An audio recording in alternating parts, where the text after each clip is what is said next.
Bonjour à tous, mardi 3 novembre, voici notre point bourse des marchés qui ce matin sont en nette hausse, gap à l'os sur les indices qui prennent autour de 1,5%, donc le CAC actuellement à 4758 points, ce qui porte la reprise des derniers jours à plus de 5%, donc par rapport notamment au point bas de vendredi, le niveau d'ouverture de vendredi, où on était sous les 4500.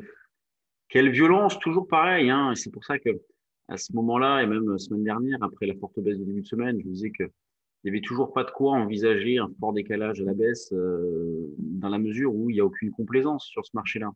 Il n'y a pas de conviction, vous ne voyez pas de vente arriver, c'est toujours de la spéculation qui reste prépondérante avec des mouvements amplifiés par des gestions de delta, par du trading algo.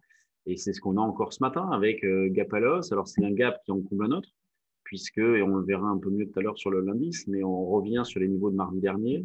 Donc, on vient de combler le gap de mardi-mercredi. Les élections en ligne de mire, toujours très peu de visibilité, des volumes qui restent faibles. Et hier, malgré une hausse de 2,5, je crois, sur le CAC, le volume a à peine dépassé les 4 milliards. Donc, on a des volumes faibles, euh, une volatilité de la liquidité qui est importante, c'est-à-dire que par moment, comme la semaine dernière, les acheteurs se repoussent, ce qui fait que les marchés baissent pour pas grand-chose. Et là, dans la phase de reprise, eh bien, c'est les vendeurs qui se repoussent, et ce qui fait que les marchés montent dans le vide. Donc, on est habitué, hein, ça fait longtemps que ça dure. Donc, on a toujours un contexte qui reste très incertain, une tendance de fond qui reste baissière. Donc, c'est pas la reprise en cours qui remet en question la tendance de fond, mais bien évidemment, on est extrêmement méfiant, il faut faire preuve de dynamisme. Alors, c'est pas toujours évident, c'est sûr. Comme hier, par exemple, où la hausse s'est faite en début de journée, et puis après, on a eu une longue dérive latérale qui a duré plusieurs heures. Pour se défendre, c'était pas évident. Euh, Là, ce matin, on a un petit peu le même cas de figure avec le mouvement de hausse qui se fait actuellement. Possibilité, voilà, nous on a tenté une petite vente à l'ouverture, le marché baisse pas, on a pu ressortir dans l'idée de revendre plus haut ou plutôt sur un signal. Moi, je vous avoue qu'aujourd'hui, je vais pas faire grand-chose. Au niveau des stratégies options, j'ai bien ajusté les positions. Je vous disais que la semaine dernière, on avait acheté des calls. Donc là, bon, c'est vrai qu'on fait un petit carton là-dessus. Je vais rester comme ça, pas trop bouger. Juste un petit trading dynamique pour essayer d'accumuler quelques égards, mais sur des petites quantités et vraiment sans trop insister. C'est pas le moment de se faire attraper. Donc, vente sur signal. Sinon, après, il faut chercher des résistances. Donc, bon, allez, donc là, après, ça fait un petit peu loin, 4790, cette zone-là. Il y a probablement des niveaux intermédiaires, mais on n'est pas pressé non plus. Donc, on peut très bien se fixer 4790 et sinon, avant, attendre un signal technique. C'est ce qu'il faut faire, je pense, c'est le mieux. Sur le DAX, on est actuellement dans une zone de résistance.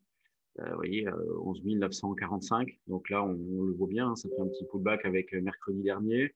Donc zone de vente possible. Hier, on a pu accumuler pas mal d'écarts sur le DAX, notamment dans cette zone-là. C'était pas trop mal. L'eurodoll, lui, qui se reprend bien. Hein, donc on a fait un joli double appui, c'est ce que je vous montrais hier, avec fin septembre, je crois que c'était ça. Ouais, c'est ça, fin septembre. Donc sur la zone des 1,1625, beau double appui sur l'eurodoll qui depuis a fortement progressé puisqu'il a repris 60 pips, donc c'est pas mal. On arrive sur une zone de résistance d'ailleurs, autour de 85-90. On voit bien le niveau graphique. Au-dessus, bon, mais il y a ce petit niveau. Puis après, c'est carrément la résistance 17, 15, 20. Donc, pareil, si on revenait dans cette zone d'un 16, 15, 20, une possibilité d'acheter. Là aussi, hein, bien évidemment, il faut être prudent. Aujourd'hui, c'est pas. C'est déjà que ces derniers temps, on n'a pas des probabilités de réussite maximale, quoi que l'on fasse. C'est pas aujourd'hui qu'il faut aller se mettre dans la galère, bien évidemment. Sur les actions, petit tour d'horizon, c'est toujours intéressant de prendre un peu la température des actions.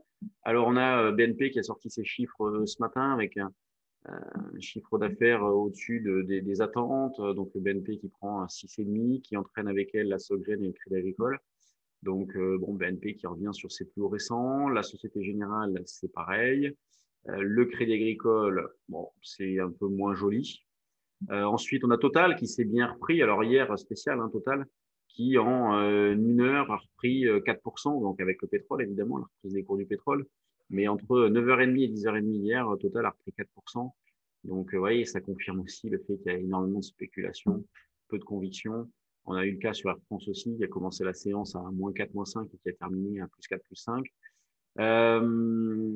Donc, le CAC, il en est là à 4757, 1,40, volume 350 millions, c'est quand même pas énorme. Ensuite, on a Kering, donc là, je regarde les grosses pondérations. Et les grosses pondérations sont un peu un peu en retard, un peu à la ramasse. On les voit bien. Vous avez Kering, bon, à 23, Air Liquide, 1%. Donc, Air Liquide, sur le trait du jour, on avait proposé d'en acheter par là, profiter du repli. Sanofi, bon, qui sous-performe un petit peu. On en a acheté aussi. LVMH, L'Oréal.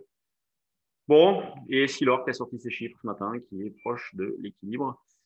Au niveau des volumes, le plus gros volume du jour, c'est BNP devant Total. Et puis ensuite Airbus, Solgen, et puis les grosses pondérations du CAC. Quand on regarde dans les screeners, alors IP qui explose ce matin, ça c'est une valeur qu'on surveillait. On voulait en acheter sur repli, mais ça a été difficile à faire. Donc on est un peu passé au travers. Navia qui repart. Quantum, ça c'est une valeur sur laquelle j'ai mis des alertes pour essayer d'en faire un peu plus bas. Plutôt par ici, pourquoi pas. Ensuite, Crédit Agricole, DBT qui bouge, V4 ouais, qui repart bien après avoir fait un joli appui sur ce niveau-là. Donc on voit que la spéculation reste présente. Donc le moral est plutôt bon, il y a une prise de risque et toujours peu de visibilité, donc il n'y a pas de changement. Et sur le fond, un marché qui continue d'évoluer entre les mêmes limites. Donc, ce que je vous disais dans cette phase-là, c'est pas bien méchant, il n'y a rien d'annonciateur d'un retracement marqué. En tout cas, on n'est plus du tout dans la même situation qu'en début d'année, où là, il y a eu un risque systémique. Là, on considérait, nous, qu'il n'y avait pas ce risque-là. Donc, et derrière, les marchés donc, ont repris 5-6%. Donc, on en profite pleinement, notamment via les options. C'est vrai que sur le futur, c'est pas évident. Mais sur les options, c'est un joli carton, encore une fois. Donc, il faut que vous alliez dans cette direction-là. Je sais que je me répète, mais il faut aller dans cette direction-là. Bon, ben, je vous laisse. Et puis, on se retrouve demain avec peut-être le résultat des élections. C'est loin d'être évident. On verra où en sont les marchés. Allez, bonne séance. Et puis, ben, 10h30, BFM avec Jean-Louis. Comme tous les jours, j'ai fait ce matin à 8h30. Et donc, tout à l'heure à 10h30 pour un nouveau point. Allez, salut à tous et à demain.